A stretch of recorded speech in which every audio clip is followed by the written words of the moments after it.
Need of the our, समय की मांग को नजरअंदाज करना बहुत ही गलत है। भूल गए वो दिन जब कोविड-19 का नंबर 1, नंबर 2, नंबर 3 वेव चल रहा था, आईसीयू में जगह नहीं हुआ करता था, हॉस्पिटल बिल्कुल खचाखच भरे हुए थे, जहां देखो खड़े खड़े बैठे बैठे लोगों की जाने जा रही थी, मौतें हो रही थी। याद है मुझे आज भी वो दिन, आईसीयू में राउंड्स लेते लेते अभी नंबर 1 बेड का राउंड लिया है, नंबर 2 का लिया है, नंबर 3 का लिया है, 4, 5, 6 होते होते पता चलता था कि नंबर 1 पे जिस बच्चे को हमने देखा है, जिस पेशेंट को हमने देखा है, दम तोड़ दिया उन्होंने। ड्यूरिंग राउंड्स ऐसा होता था। एम्बुलेंस में जगह नहीं मिलती थी, एम्बुलेंस समय पे नहीं आ पा रही थी क्योंकि एम्बुलेंस भी भरी हुई थी खचाखच। आप एम्बुलेंस को छोड़ो, आप आईसीयू को छोड़ो, आप हॉस्पिटल्स को छोड़ो, क्रीमेशन ग्राउंड, शमशान घाट में भी जगह नहीं मिल रहा था। ये तबाही मची हुई थी उन दिनों। एंड कोविड का नंबर 2 वेव तो आपको याद ही होगा। दिल्ली कैपिटल ऑफ इंडिया का क्या हाल हुआ था। ऑक्सीजन सिलेंडर के लिए पेशेंट्स तरस गए थे। ब्लैक में ऑक्सीजन सिलेंडर उस समय बिक रहा था और ब्लैक में भी नसीब नहीं हो रहा था। उस समय 16 जनवरी 2021, डेट याद कर लें, 16 जनवरी 2021 को कोविशील्ड नामक ये जो वैक्सीन मार्केट में आई थी, बूंद साबित हुआ था, वरदान साबित हुआ था। लेकिन आज 2024 में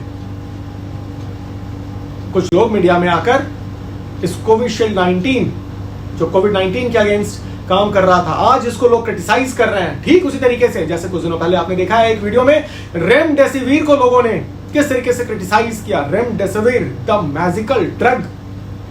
तो आज इस सेशन में मैं आप लोगों को यही कुछ बताने जा रहा हूं कि आखिर क्या ये कंट्रोवर्शियल पॉइंट है, क्यों आज कोविशील्ड फिर से वापस इतने चर्चे में आ गया है, क्या होता है ये टीटीएस। आज इन सारी चीजों की जानकारी मैं दूंगा इस शॉर्ट से छोटे से वीडियो में।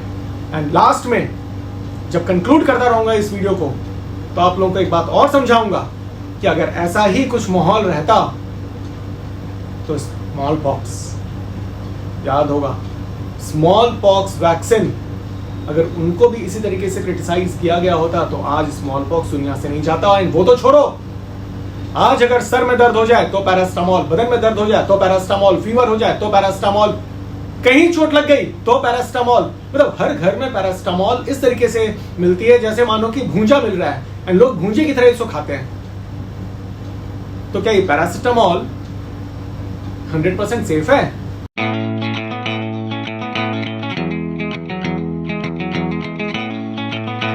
इस कंट्रोवर्सी का जो मेन पॉइंट है, जो सेंटर है thrombotic phenomena associated with Covishield. बात शुरू होती है अगस्त 2020 में। अगस्त 2020 में इंडिया में फेज 3 ट्रायल्स स्टार्ट कर दिया गया था कोविशील्ड का। इसके पहले ऑफ कोर्स यूके में एस्ट्राजेनेका ने ऑलरेडी ट्रायल्स कर रखा था एंड कुछ ट्रायल्स ऑनगोइंग भी थे।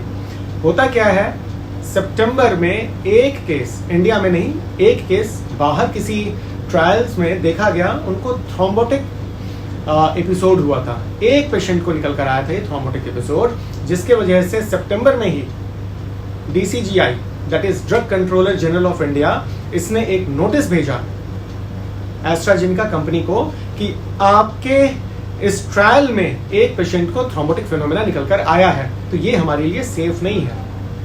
तभी की ये बात है, नवंबर में एस्ट्राजेनेका ने वहां से फिर रिवर्ट किया कि ये माना कि एक ही केस अभी तक निकल कर आया है, लेकिन ये हम लोग एसोसिएशन नहीं शो कर सकते क्योंकि जब तक और केसेस निकल कर ना आए तब तक ये नहीं कहा जा सकता कि ये जो थ्रोम्बोटिक फेनोमेना हुआ है वो खास कोविशील्ड की वजह से ही हुआ है, क्योंकि थ्रोम्बोटिक फेनोमेना के पीछे बहुत सारे रीजंस होते हैं। इस बात को फिर मान लिया गया एंड फाइनली जनवरी में अप्रूवल दे दिया गया इंडिया में। 2021 जनवरी में अप्रूवल दे दिया गया एंड 16 जनवरी को पहला डोज, फर्स्ट वैक्सीन इंडिया में इंट्रोड्यूस हुआ एंड तब से लेकर अभी तक में 2 बिलियन से ज्यादा डोजेस लग चुका है कोविशील्ड का।